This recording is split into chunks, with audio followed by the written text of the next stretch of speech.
Hey everyone, before we begin this week's episode of Fish, we just want to let you know something hugely exciting. One of us has our first debut novel out this week. That is correct. Which one could it be? Andrew Hunter Murray. It's Andrew Hunter Murray. Oh, it's that guy. It's that guy. He has written a debut thriller novel. It's called The Last Day. I've read it. It's unbelievably good. It's really great. So it's kind of this sci-fi dystopian future where the world has gradually stopped spinning. Half of it's plunged into darkness, half of it's bathed in light. It's impossible to live in any of those areas. But what about the middle sliver? That's sort of half light, half dark. And that's where the novel takes place. It's wonderful, boldly imagined, and beautifully written. The best future shock thriller for years. Those aren't my words. Those are Lee Child's words. Lee Child. Geez. And look, I know a lot of people respect Lee Child's view, but my view may be even more important to some. And genuinely, couldn't believe it. Andy can actually write incredibly well. Absolutely. It's a stunning original thriller. It's set in a world of tomorrow that will make you think about what's happening today. Not my words. Harlan Coben. Harlan Coben said that about Andy's You may novel. be beginning to think that Dan has no words of his own. And even more exciting news is that you can buy this book. It's available to buy in what we call bookshops, all of them, or on the internet. And if you want to listen to it, there's an audiobook available, and it's narrated by Gemma Whelan of Game of Thrones. If that's not a mark of quality, I don't know what is. Go get it, buy it, read it, listen to it. Do it now. That's right. The Last Day by Andrew Hunter Murray. A fabulous achievement. Not my words, Stephen Fry. Oh, Jesus Christ. Okay. On with the show.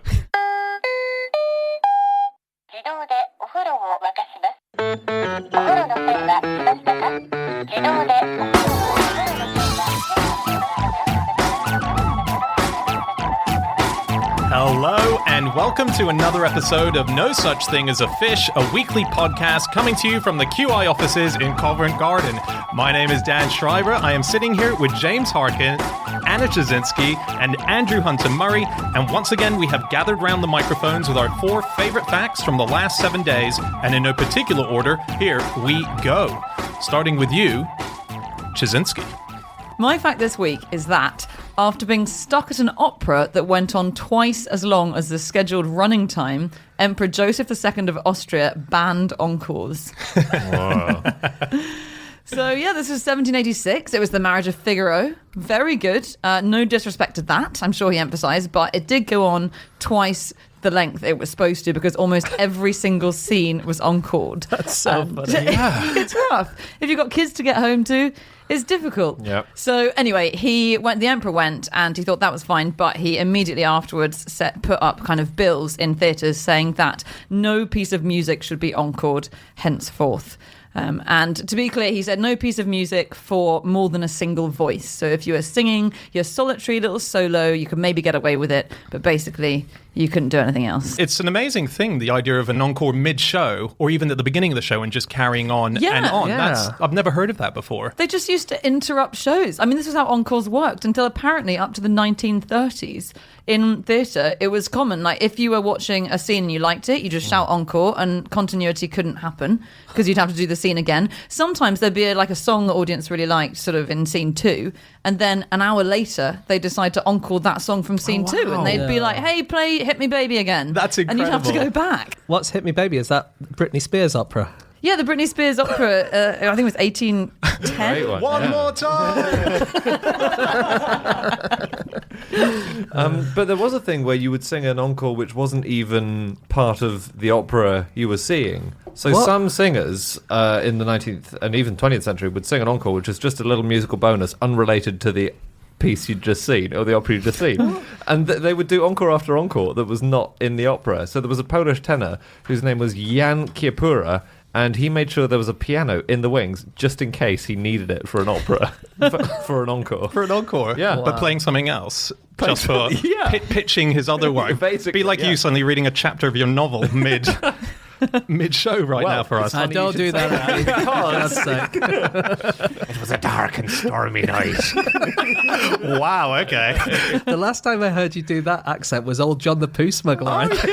He's a main character in the novel. Yeah. It's a poo smuggling ring being bust wide open. Oh, that's disgusting. Anyway. Anywho, on to opera, Yes. guys. Figaro was extremely popular, wasn't it? Yeah, it was. It was a huge deal. Well, I think it was popular eventually. Apparently the first performance they didn't love. They didn't know what to make of it. So this was in Vienna when it was first performed. And apparently it was ruined by hecklers. So someone who was there wrote that it was destroyed by obstreperous louts in the uppermost story, exerting their hired lungs with all their might to deafen the singers and audience alike. Oh, wow. What sort of is that from a rival composer? I assume so, yeah. Was it? And when it was played in Prague a bit later, it was really popular. So Mozart said, "Here they talk about nothing but Figaro. Nothing is played, sung, or whistled but Figaro. No opera is drawing like Figaro. Nothing but Figaro." All right, mate. Oh. Get over yourself. Yeah. I didn't even know it was a play before it was an opera. Yeah. And it was written by a man called Beaumarchais, who is seriously interesting. He's the best. He's incredible. Because it was quite an incendiary play. It had lots of stuff about the aristocracy being rubbish and layabouts and useless. And it was all this was soon before the French Revolution. So Louis XVI banned performances of the play, which the opera was based on. Yeah, he said, for this play not to be a danger, the Bastille would have to be torn down first. Oh. And then everyone went, "Oh, that's an idea." He actually referenced himself in a later play, so I think it was in Don Giovanni in Act 2, which Mozart also wrote, which also was an adaptation of the Beaumarchais Don Giovanni. Really? He played some tafel music, which is like table music, and it's like background music in a scene where people are chatting away.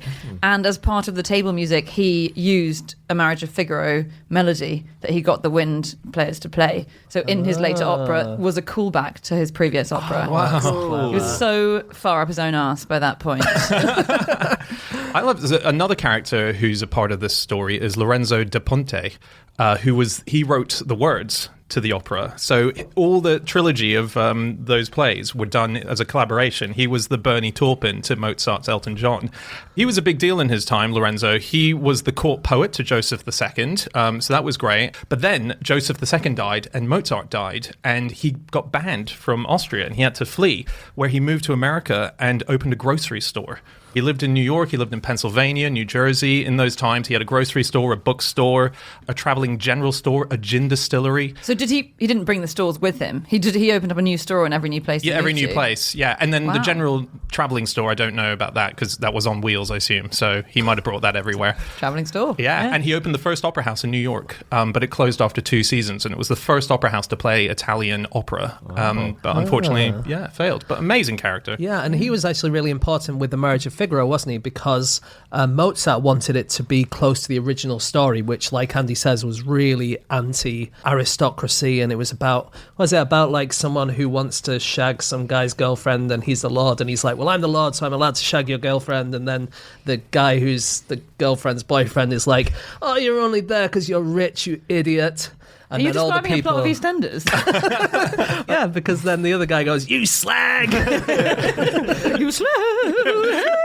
He's not worth it, Figaro. He's not worth it. But there was loads of quotes about why the aristocracy were bad in this original story, and it was Da Ponte who said, let's get rid of all those passages. Let's just stick with the comedy bit with Barry and Janine. Let's just stick with those ones and get rid of the Mitchells. Yeah. Wow. I read the plot of it today because I've never heard the music, except obviously I have. When you press play on a Spotify list, it's like, oh, that most famous song ever kind Is of that thing. what your Spotify lists are? They are now. It's that and Ariana Grande at the moment. Don't ask me why. It's Arias and Ariana. Brilliant. Lovely. So I'd never heard it before, and I read the plot today, and it does read like a Carry-On film, like it's total farce. There's stuff of having to hide in the bedrooms. It's very funny, just even by plot. So can't wait to see it. It Can't wait for becomes the less lulz. funny on stage. I doubt it. Believe I doubt you me. it. Apparently, I read that the play was so popular, the original play, that in France, women would have lines from the play inscribed on their fans. Oh, cool. Yeah, so that became like sort of merchandise, but bootleg. It's not awful that- official merch.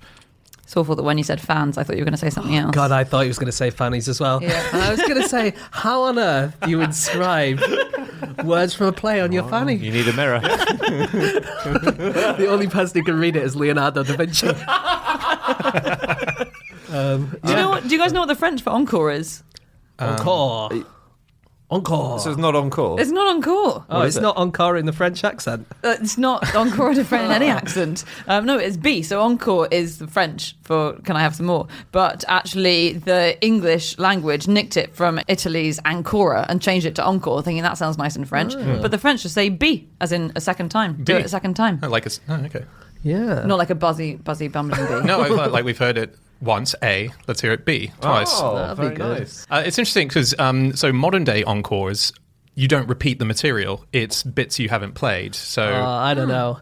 I once went to watch the band Junior Senior, and they only had one song. It was called "Move Your Feet" that Right. anyone had heard of, and they played it 4 times. did they? Wow. There are occasional times where that happens. In 1926, there was a musical called Betsy, which is a Rodgers and Hart musical, but there was a song that was added to it at the last minute, which was Irving Berlin's song, and it was Blue Skies.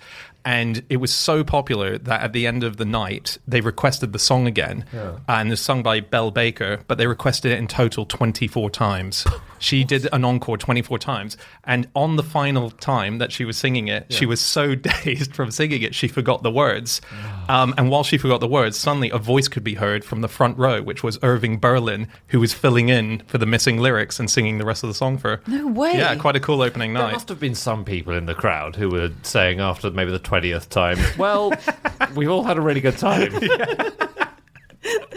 Pack it in. Yeah. That is hell. You've got to turn it down. You've got to learn to say no to an encore, I think. Yeah. In that instance. There's just no way of voting. There's no, like, if a few people really want an encore, then you Yeah. might get one. It's hard. Yeah. Well, there used to be a thing, in fact, where in the 19th century at these choral festivals that happened, it was so irritating that, you kept getting loads of encores, that the encore decision was reserved for a single person, like the bishop or the mayor or whoever. And they could decide what they wanted to hear again. Just because you talked about the bishop, Yeah. do you know that just after the Marriage of Figaro started, Beaumarchais got arrested and got sent to prison, and that was because there was a protest outside of the play which involved the Archbishop of Paris, and he apparently assaulted the Archbishop of Paris and got sent to prison. For bashing the bishop. That's where we get the phrase from.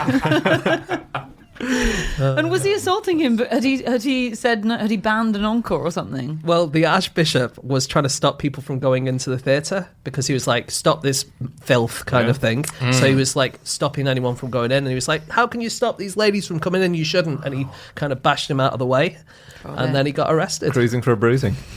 Dashing for a bashing. He was dashing for a bashing. Anyway, Andy's novel is available on all good bookshops. It was a dark and stormy night. It's a combination of Dr. Seuss and the Pirates of Penzance.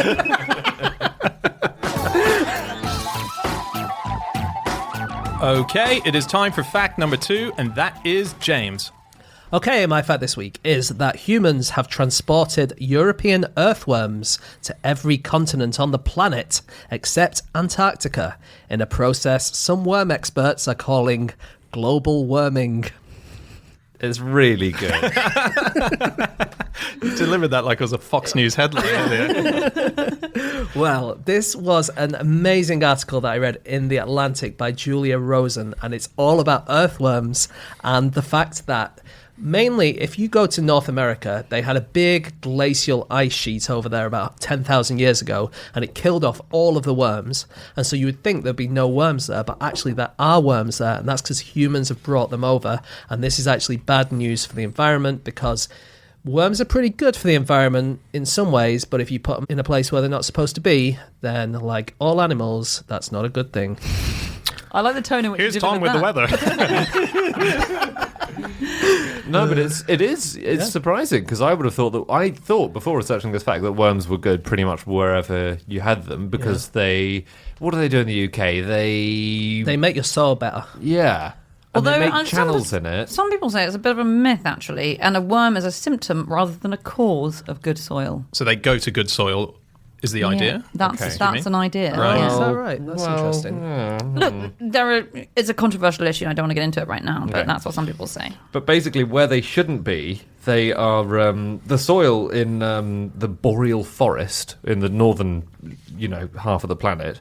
It's the largest carbon sink in the world. It has 200 billion metric tons of carbon in this boreal forest. And that's not just in the trees. I didn't realize that either. Loads of it is actually in the soil. In fact, under a tree, you might get twice as much carbon in the soil as there is in the tree itself, which I had no idea about. And so the worms, sometimes they eat the top layer of the soil, basically, and they just make it thinner and thinner and thinner, and then all the carbon is actually being released into the air because the worms are eating it up and creating channels. Although there is another argument that when they're making their casts, which is when you're eating soil, you kind of give out some soil poo stuff, that actually keeps in loads more carbon. So really, actually, these days, no one has really looked into earthworms enough to know exactly what they're doing to the environment. I didn't realise there was such a hotbed of debate. Yeah. We don't see enough of this on It's the new TV. Brexit. Yeah. Just wait till next week. Piers Morgan will be wanging on about earthworms. But they eat seeds. They Yeah. eat seeds, which is, you'd think would be fine because it's just their diet. But in the bits of America north of the Mason-Dixon line and east of the Great Plains, where they used to not exist, there used to be millipedes and mites everywhere. Now it's just worms. Yeah. So they're hugely invasive. And so for sure it's quite bad for them to be up there. Definitely, Because, yeah. like, for instance, you've got all this bits of leaves and stuff on the floor and all the millipedes live under there, nice and happy. And then suddenly the worms come along and they just eat all of the leaves and stuff like that. And there's nowhere for the millipedes to live and they all die. And someone said in this article I was reading, I think it was in this Atlantic article, that it's like going to the African savannah, taking out all the animals and just replacing them all with elephants. Just Right. tons of elephants everywhere. Yeah. And one of the problems seems to be that we know very little about them to some extent. So it was only in 2008 that we discovered the common earthworm, which was thought to be one species, is actually 5. Wow. So that, one common earthworm is as different from another as a human from an ape. And in the US, I like this quote. In the US, I was reading in one article a quote which said, "Shockingly little is known about any of our native earthworms. There is only one working earthworm taxonomist in all of America." And so I looked into this because I wanted to find out who it was. That's an easy job, isn't it? Of all taxonomy. Oh, taxonomy. I thought it was taxidermy. Worm taxidermy is very easy. You're right. You just cut off the end and go, just blow out the middle. Yeah. So I tried to find out about who the taxonomist is. And anyway, I came across this 1995 book and I was just so impressed at the level of research. So it was about worms and it says there's one trained professional worm taxonomist in America. Okay. And then it says there is sort of a second, but she's only recently trained. So not good enough. And then says, okay, there's a third expert, but he was trained by his mother and he actually works in a post office most of the time. And then it was like, he said the fourth and last person in North America who has any knowledge of earthworm taxonomy works as a police lawyer in New Brunswick, Canada. Wow. This guy has actually been around every single person in America to find out if they know about earthworms. That's really impressive. So impressive. Yeah. You can get 3 meter long worms. That's long. Wow. Yeah, this is the Australian giant Gippsland earthworm, up to 3 meters long. And apparently they used to be very abundant in the 1800s. And if you ploughed your fields, they'd be red with blood from all these worms that you'd ploughed up. That's and messed up. It's pretty messed up, yeah. They would hang from the ploughs like spaghetti, someone described it as. Wow. But they're quite cool, so you can hear them. They're so big and they're so vocal that when you're walking in the territory, in the Gippsland area, in the territory where they live... Ow, you're walking up there. Ow. Is that when you say vocal? Is that what you mean? That's sort of what I mean. But if you walk along the ground, you can hear them squelching and squirming underfoot because they're very fast. And so they squirm away. And so if you walk, you'll hear a gurgling, squelching sound. It's them moving through their burrows, I think, because Yes. it's like the water draining in a bath. Really? They move through, their bodies are sliming against the walls of their burrow. Oh, wow. They're a foot long when they're born. When they're born? Yeah, they're really big. Are they born in eggs? Are they in like a cocoon type thing? I don't know if they're eggs or born live. Right. But they do, so they have no teeth, but they do have a gizzard. You know, Like a chicken? Oh. Like a chicken, yeah. Wow. They swallow little rocks and they use those to grind up their food inside them. Do you know how you collect worms? Because there's a worm conservation effort going on now in the Worms Are Good for the Environment lobby. Okay, so I think you tap the ground and they think there's a bird there. No, they think there's rain there and they come up thinking there's rain and then you just plop them out. You do a bit of that. We have mentioned the worm tapping before, haven't we? I was actually talking about the more brutal way, which is you just shove a spade in the earth, which is what people used to do, and they're doing it much less now. But it turns out you're just cutting them in half all the time, and that does cause a bit of an issue. Because if you're trying to get rid of them, you're just doubling the population. Exactly. It gets out of control. So what they do to avoid using the shovel now is they take DNA swabs, because it's all about counting the population of a certain species. And so you swab the mucus from their passages, so they make these tiny channels, and scientists who are looking into earthworm populations will just swab a worm tunnel and they scrape their saliva off it, and then they measure it in a test tube. When you said swabbing their passages, I thought it was like inside the body passages. It's not. That's worm. a small swab, isn't it? That's what I was thinking. Worm goes, I've got my GP checkup again. Worm spear test. There's only one stirrup. And the doctor uses a cocktail stick. Yeah. Okay, it is time for fact number 3, and that is my fact. My fact this week is that the most popular street in America is 2nd Street. The second most popular street is 3rd Street. And the third most popular street is 1st Street. So, and who's on first? So 4th is 4th, 5th is Park, and 6th is 5th. That just to bring you further down the list. Is there not Main Street appearing anywhere here? So there is. This is from 1993. This was the Census Bureau in America released this report. In recent years, I think it was in the 2013 sort of period, they released all new information about the just general information about geography, topography, and so on. But they didn't do the same list that they've done before. And few people have gone through it completely, and they've compiled lists, but none of them seem to tally with the others. So Washington Post did one where they said that Park was the number 1 street. But then someone on Reddit called Darren Hawley, he did one that said Main Street was the top one. And so they think the reason 1st is not up there is because 1st and Main were 2 versions of saying first, basically. Right. Yeah. So it knocked it down, it halved its chances. And also, the idea is that if you have a 1st Street, which is your main street in your town, you might name it after George Washington or Abraham Lincoln or Donald Trump or something like that. Yeah. Did you know that Ludford in Lincolnshire has a street named after Donald Trump? Well, I say it's named after Donald Trump. It's called Fanny Hands Lane. Oh, come on. Sorry. Cheap and unfair. But there's nothing rude about it. Nothing rude about Fanny Hands Lane. Yes, there is. The word Fanny. It has been claimed that it's affecting property prices there, having a street called Fanny Hands Lane. But the thing is, it was just named in the 19th century by a man named John Hands after his wife, Fanny. No. There's nothing rude about it. Do you know in London, just down the road from here, there's a place called Knight Rider Street.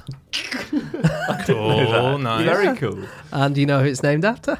Hasselhoff, I would say. Yeah, well, the car. No, obviously not. No, it was because it was the route that knights used to take from the Tower of London to Smithfield, where jousts were held. Wow, so knights would ride across that street. In their talking carriages, wouldn't they? I was reading about Nicaragua's capital city of Managua. So I was trying to find out, based on this fact about street names, I was trying to find out if there was anywhere where the streets have no name, like in the song. Yeah. Because Bono wrote that while on a visit to Ethiopia, and it's thought that was about the poverty there, and, that it didn't have a proper street naming system. So in Managua, in Nicaragua, it did have a modern grid system until 1972, and then there was an earthquake which destroyed lots of buildings and infrastructure. And basically, they've replaced the system with the really ramshackle one. So you might be directed to somewhere which is a block south of the convent and half a block east of the college. And you just have to get there. Wow. And so taxi drivers there are amazingly good because they know all these places. And sometimes you'll ask for directions and you'll be told, oh yeah, go to the blue house, which is actually brown. That's because locals know that there is a house which is brown, but it used to be blue. Wow. That's so good. I know. So cabbies there at next level. Or you might be told to go down, and that means go west because the sun goes down in the west. Oh, that's good. I don't know how any stuff gets delivered properly. Also very, very difficult if you've got one of those travelling shops we were talking about earlier. But it does, talking about this kind of thing, makes you really respect America for having just gone down the line, grid system, this is the number of the street, this is the number of the avenue. It's very boring, it's very effective. And so that was come up with by Penn, after him, Pennsylvania, named. Not from Penn and Teller. Yeah, he just magic streets into existence. So William Penn, he came up with the grid system in 1682 when he founded Philadelphia, which was only founded because basically the King of England, King Charles II, was massively in debt to him and had no money to pay him. So instead said, have this random tract of land in Philadelphia. And so he gave him this land. And so Penn, famous Quaker, set up this what he wanted to be a utopian society. But he really didn't want it to be called Pennsylvania. And also, Pennsylvania is not named after him. It's named after his dad. Yeah, who happens to have the same name as him. He was very clear. Okay. I don't want everyone to think I'm a cocky twat. He wanted to call it New Wales because it reminded him so much of Wales, of which he was very fond. Anyway, so yeah, he really didn't want it to be named after him. And now Pennsylvania forever bears his name, which is very sad. That's cool. They're quite good at coming up with funny names in America, aren't they, of the streets? I know they do have lots of firsts and seconds, but there's a few funny ones. I'm sure we've mentioned them before. Like, we did say once that the number 69 road markers always get stolen, don't we? Yes. Didn't we? And there's a Stoner Drive in Colesville and a Blunt Road. And they have had people stealing their road signs all the time. But they've come up with a way of stopping that, and that is they're making them without any vowels. So what used to say Stoner Drive now says ST blank N blank R Drive. And what used to be Blunt Road is now BLNT Road. Do they leave the space? They leave the space. Oh, wow. Because that just looks like it was made by a stoner. Yes. I just couldn't be bothered finishing it. Yeah. Unfortunately, they've all been stolen by fans of Only Connect. Okay, it's time for our final fact of the show, and that is Andy. My fact is that the game of Scrabble is partly thanks to Edgar Allan Poe. Ooh, spooky. Edgar Allan Poe. And that's why spooky with 20 O's is actually accepted in Scrabble, isn't it? So this is about the man who invented Scrabble, whose name was Alfred Mosher Butts. And he sounds like a good time, doesn't he? Yeah. He's a good time guy. Yeah, that's Mosh Butts. Well, exactly. He was an unemployed architect. He was a sacked architect in Depression-era America, so early 30s. And he was trying to work out how to come up with a board game because he thought this could be worthwhile. He thought there aren't many wordy board games at the time, which there weren't. Yeah, I think he was playing. Was he playing Trivial Pursuit or something? He was playing some game that he absolutely hated, and like there must be something better than this. Yeah, exactly. And he was inspired by Monopoly as well, I think. And so he was trying to work out how to come up with a word game because he thought this might be something. And he had read as a child the Edgar Allan Poe story, The Gold Bug. And there's a code in that which has to be broken. And the way to break the code is that it's based on how frequently particular letters appear in the English language. So the one that appears most is E, and so on. Oh, wow. And so... and you know the rest. And so he decided to make that the system by which letters would score more or less in Scrabble. And he studied newspaper front pages for ages. And you can see, there are photos online of his tally charts where he's methodically counting each letter, how often it appears on the front page of the New York Times, say. Oh, Very really? dedicated. Yeah, and that's how he came up with the scoring system. That's cool. He didn't really like playing his game too much by the end because his wife always beat him, Mrs. Butts. She once scored 234 for quixotic against him. Yeah, Wow. Yeah. apparently. He sounds like a sore loser because I'd assumed it was only because he was losing at Trivial Pursuit that he invented Scrabble in the first place. I've got to invent some game. Okay, here's a game. Whoever has the most stupid name wins. They've still Along comes Funny Hands. Oh, for fuck's sake! They've still got the scorecard. The nephew, there was a journalist who fell madly in love with the history of Scrabble, and he tracked down the nephew who has no interest in playing it, but has an obsession with collecting all the things that led to it. Also tracked down Moshe Butts' nephew. Yeah, right. and in his house, so he has everything framed, but most of it is not up on the walls. It's still in the sort of brown packaging that the framers handed it over in, and in one of those is the scorecard. So Mrs. Butts kept the scorecard from her quixotic Sounds like score. there were I more think you problems in the would. marriage, weren't there? If you're framing your victories over your husband. Although actually, James is right. If you'd scored quixotic, and supposedly it was across 2 triple word scores, I mean, it sounds like an absolute Story checks smash. out. Yeah. Yeah. Set up. Do you know who is the best Scrabble players in the world? Which country? America, USA. Nope. France? Nope. Well, I'm going to say from an old episode, I think it's a guy from New Zealand. Ah, yes, because he managed to win the French one, didn't he, despite not being able to speak French? Yes. Yeah. But no, it is Nigeria. Oh. Okay, and the Nigerian Scrabble Federation has this year said that they really need to be given more money from the government because, according to them, it's the only sport that they're the world's best at in the world is Scrabble. Cool. Can I just quickly, because we spoke about Nigel Richards in episode 79, long time ago. This is the guy who won the French Scrabble thing. I just wanted to check an update on him, see how he's doing in his championships. Yeah. He is still the winner of the French Scrabble championships. He won Really? 2017, 2018, and 2019 in their elite competition. So he's still just Yeah, but owning it. really how many people are competing? It's a biggie, I think. Is it, though? It's Scrabble, isn't it? Let's face it. Do you know who our Scrabble champion is? No. He's a great guy. He's called Alan Simmons, and he is banned from playing Scrabble as of 2017 because he cheated by peeking at the letters he was picking out of the bag and then putting them back in and swapping them for other letters. That is That Scrabble is- champion of the UK. Wow. But that's a thing. There's a rule where I think maybe, who knows if it's thanks to Simmons or not, but there's a rule where you have to take the letters out of the bag at eye height or higher. Really? Yeah. He was done for holding the bag too low. That's great. And there's a thing called brailing. Have you heard this? Oh, yeah. Brailing is feeling the letters as you're holding them in the bag and trying to work out what they are. Yeah, that makes sense, right? Because a blank would just be a flat surface. So Yeah. Yeah, that's true. But I mean, I'm not very. I can imagine taking a long time to work out. Oh, it's an E or whatever. Like, it's quite impressive that you get it. It's not just blanks and non-blanks, okay? They're more sophisticated than I know, that. I mean, that's you part could- of it, Anna. It's Yeah, good yeah. to know a blank. Yeah. I think if you're taking out 3 or 4 Scrabble tiles each time and you pick 4, quickly feel them, and if there's no blank, you pick another 4, that's going to, over a long run, that's going to make a difference. Yeah. Yeah. Isn't it? Oh, Your you're mind's right. more Averages, likely. yeah. But I do think that if you are fondling around for what shape the indentation is in the Scrabble tiles, you just need to reflect on your life. Just with your hand in the bag, you need to think, what the fuck am I doing? winning. Winning. One thing that was a new exciting moment in Scrabble is that last year OK was added. And apparently this was very controversial. Yeah. Okay, you agree? I do, actually. Do you? Why? Because isn't one of the things about Scrabble that you're not allowed acronyms? Okay, oh my God, Andy, I can't believe you're on this side of the argument. OK has not been an initialism for like 100 years. What does it stand for?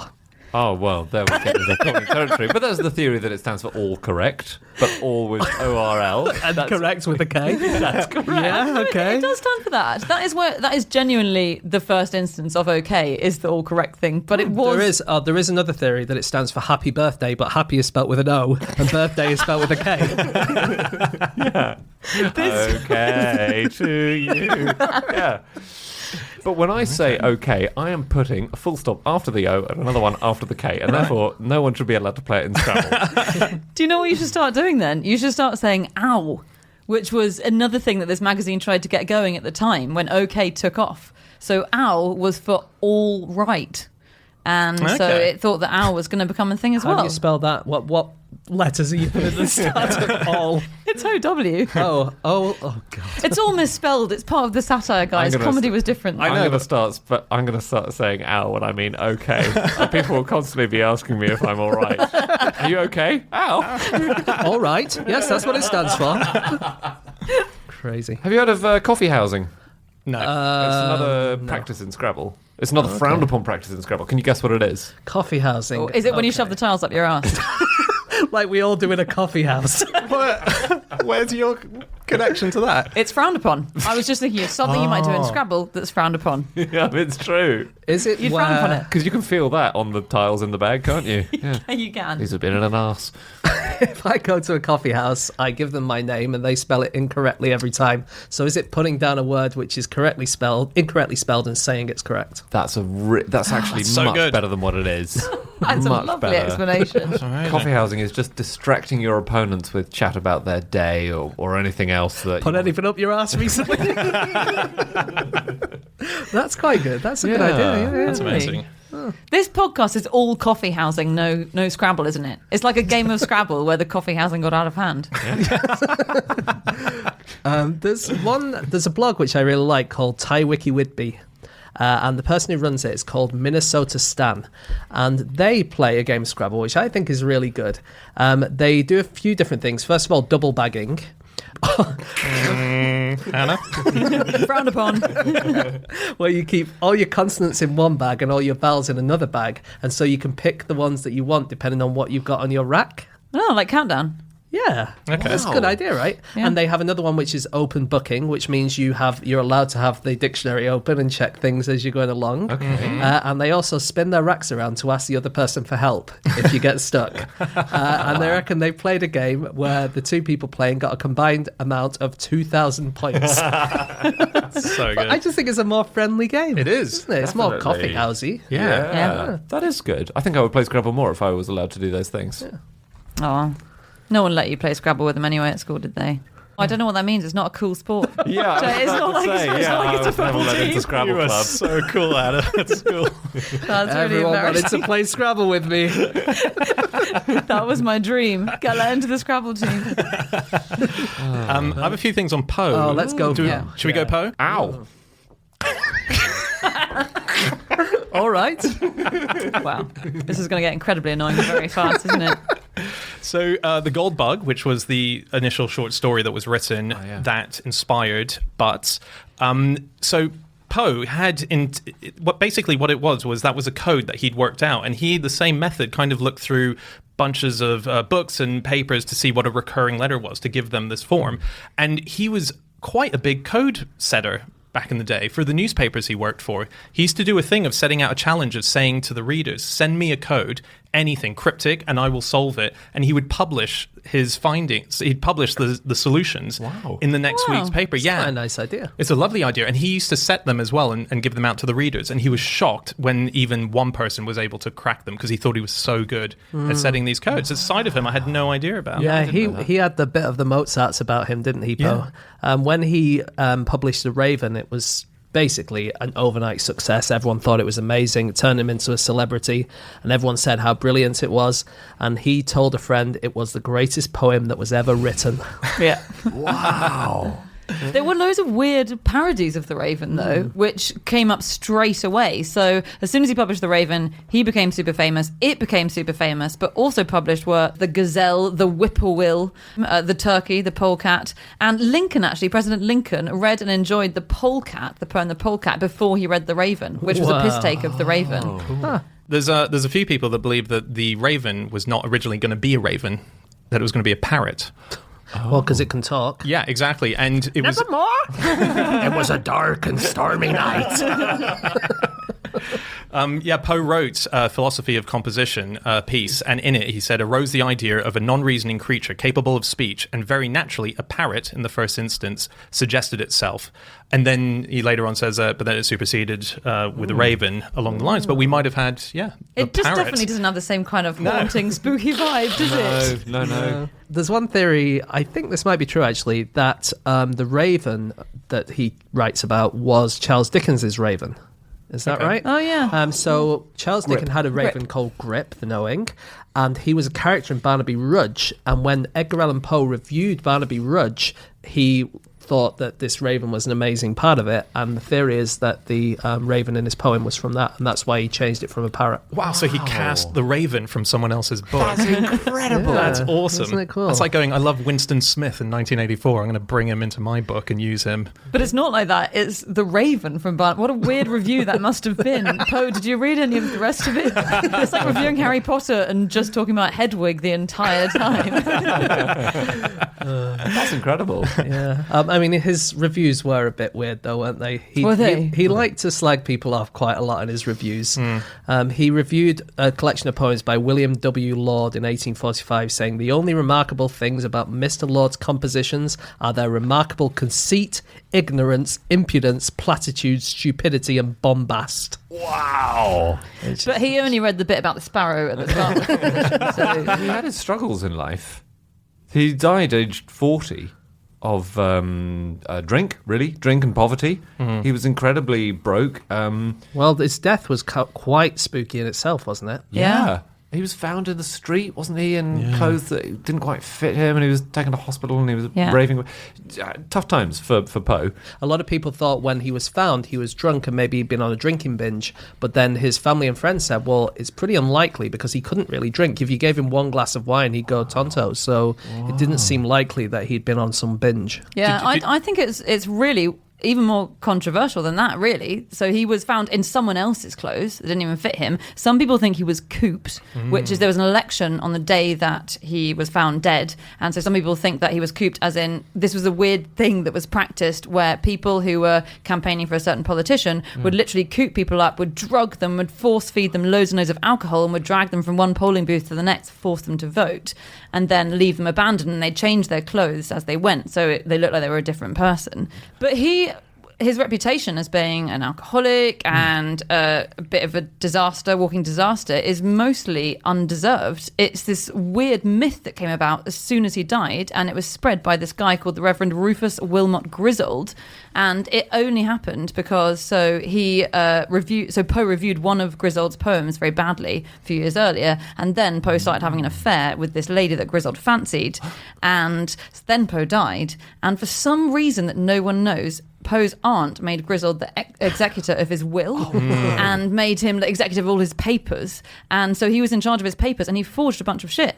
And he wrote this biography of Poe, which slandered him and basically said he was this opium-addicted, crazy, drunken, poverty-stricken. He deserted the army, expelled from university. None of this stuff was true. He wrote his obituary as well. Yeah. He had the line, "Will startle many, but few will be grieved by it," talking of his death. It's just full-on guy. The Baltimore Ravens are an American football team, and their name comes after the Raven novel because Poe lived in Baltimore. The poem? God, it's a short poem. It's a long novel. I don't know what it is. A novel to James. Well, this is more than 2 pages. Fucking novel. So they get their name from the poem, The Raven, the Baltimore Ravens, because Poe lived in Baltimore. And in 2001, they won the Super Bowl. We've just had the Super Bowl last night as we record this. And in 2001, the Baltimore Ravens won the Super Bowl, and they won it because they had a great defense. And ESPN said, "Quoth the Ravens, never score." Oh, nice. Very strong. Yeah. Well, it will be by the time I've edited it.